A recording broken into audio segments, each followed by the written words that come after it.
Quand nous nous sentons menacés ou face à un enjeu important, nous sommes en état de stress. Le stress prépare notre corps à réagir. Mais il n'a pas les mêmes effets quand il est ponctuel ou quand il dure.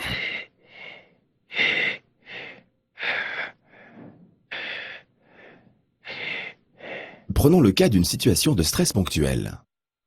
Il nous arrive de transpirer, d'avoir le cœur qui bat. Que se passe-t-il exactement ? Pour faire face à l'épreuve que nous percevons, notre corps sécrète des hormones. D'abord, des catécholamines. Elles apportent de l'oxygène au cerveau, au corps et aux muscles pour les mettre en action.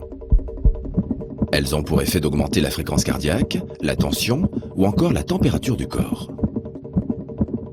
Puis, les glucocorticoïdes.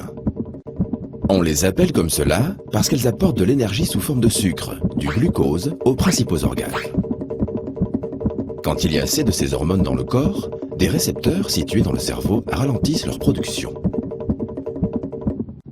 Cette réaction de l'organisme a permis de répondre à la situation stressante. Les symptômes disparaissent. Mais il arrive que la situation de stress dure ou s'intensifie.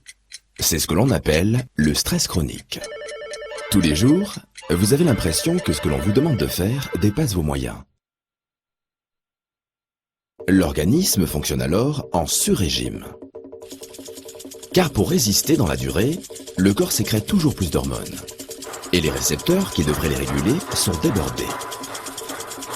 Le cœur, les articulations sont sollicités en permanence, ils s'épuisent.